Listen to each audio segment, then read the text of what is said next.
Золотыми медалями вернулись из Кировской области эжвинские боксеры. Бойцы детско-юношеской спортивной школы номер 6 отстаивали честь республики на межрегиональном турнире памяти первого тренера в городе Слободском Геннадия Буланова. Турнир в соседнем регионе считается самым сильным в области.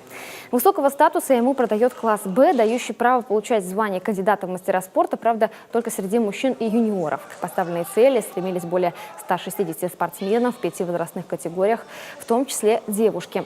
Своих боксеров, кроме хозяев, выставили также Удмуртия, Санкт-Петербург и Самара. Из Коми на ринг выходило 6 юношей, причем все подопечные тренера Егора Меркулова заняли призовые места. Двое, Илья Воронович и Данил Васильев, привезли золотые медали.